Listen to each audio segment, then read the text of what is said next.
अमेरिकेचे राष्ट्राध्यक्ष Donald Trump यांनी सोमवारी घोषणा केली की भारतावरील टॅरिफ 18% कमी केले जातील. ही घोषणा पंतप्रधान नरेंद्र मोदी यांच्याशी फोनवर झालेल्या चर्चेनंतर लगेचच करण्यात आली. ट्रम्प यांच्या निर्णयामुळे गेल्या काही काळापासून दोन्ही देशात सुरू असलेल्या व्यापार युद्धाला पूर्णविराम मिळण्याची चिन्ह आहेत. ट्रम्प यांनी त्यांच्या पोस्टमध्ये असं म्हटलंय की आज सकाळी भारताचे पंतप्रधान नरेंद्र मोदी यांच्याशी बोलणं झालं. ते माझे खूप चांगले मित्र आहेत आणि भारताचे शक्तिशाली आदरणीय नेते आहेत. आम्ही व्यापार, रशिया युक्रेन युद्ध संपवणं यासह अनेक विषयांवर चर्चा केली. मोदींनी रशियन तेल खरेदी थांबवून अमेरिका आणि व्हेनेझुएलाकडून जास्त तेल घेण्यास सहमती दर्शवली आहे. यामुळे युक्रेन युद्ध संपण्यास मदत होईल. मात्र भारत आणि अमेरिकेला व्यापार करारावरील सहमतीच्या टप्प्यापर्यंत पोहोचण्यासाठी किती वेळ लागला हे समजून घेणं तितकं महत्त्वाचं आहे.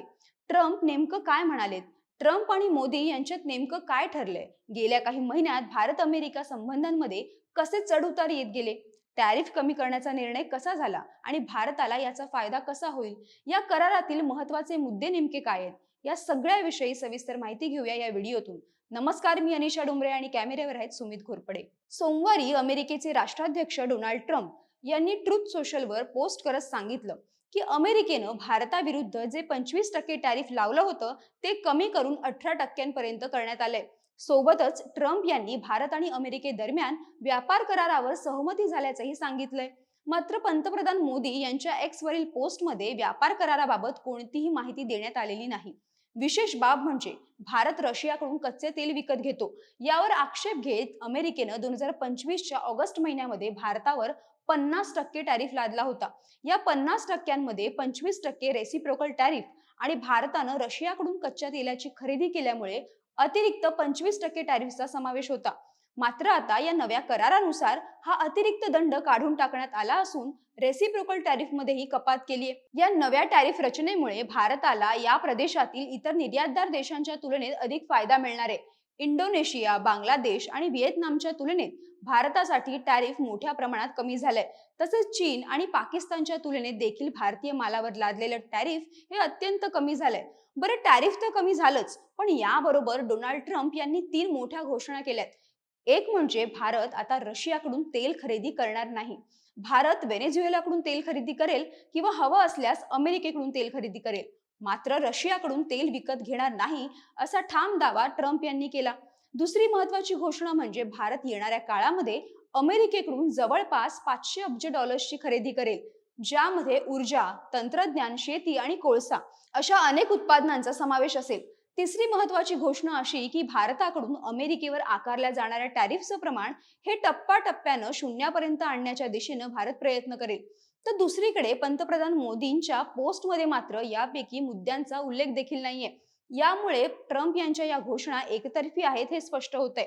गेल्या काही महिन्यात भारत व अमेरिका यांच्यातले संबंध ताणले गेले होते. भारत व अमेरिका व्यापार करारासंदर्भात चर्चेच्या फेऱ्या झडत होत्या. या फेऱ्यांमधून फारसं काही हाती लागत नव्हतं.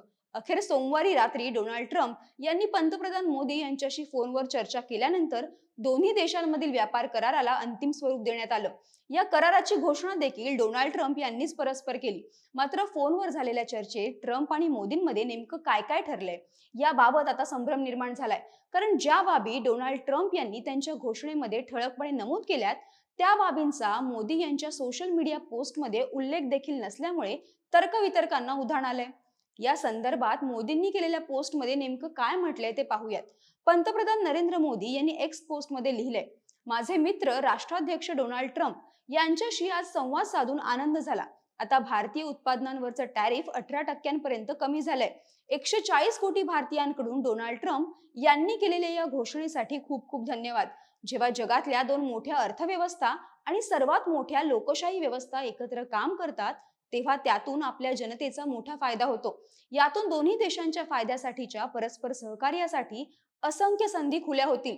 जागतिक शांतता, स्थैर्य व समृद्धीसाठी राष्ट्राध्यक्ष डोनाल्ड ट्रम्प यांचं नेतृत्व अत्यंत महत्त्वाचं आहे. शांततेसाठीच्या त्यांच्या प्रयत्नांना भारत पूर्णपणे पाठिंबा देत आहे.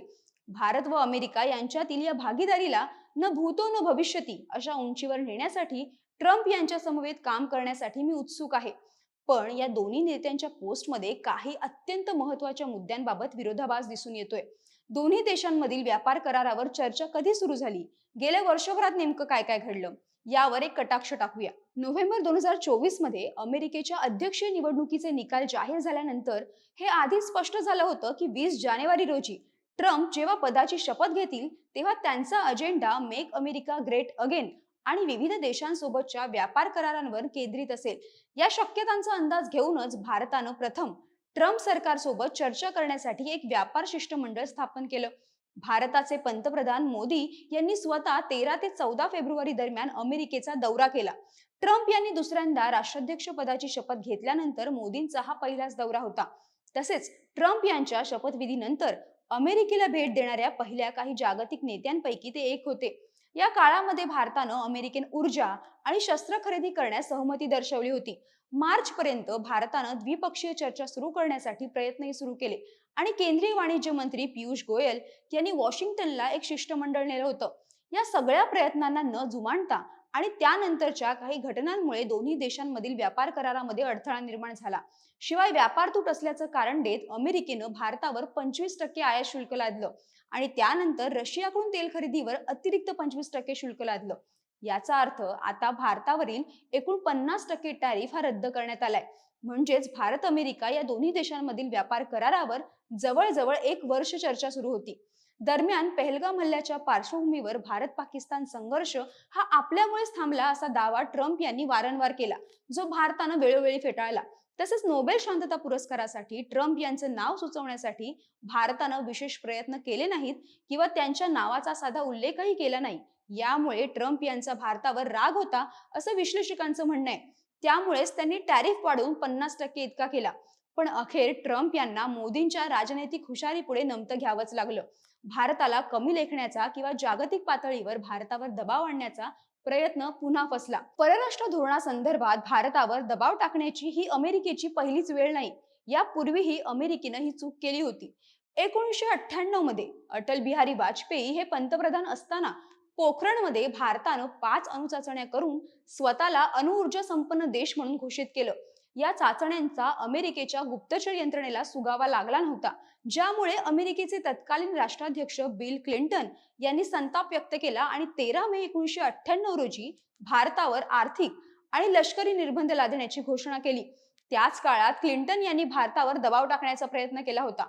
भारताच्या अणु कार्यक्रमाशी निगडीत असलेले टी.पी. श्रीनिवासन यांनी एका मुलाखतीत सांगितलं होतं की क्लिंटन यांनी वॉशिंग्टन मधील भारतीय दूतावासाला धमकावणारा संदेश पाठवला होता.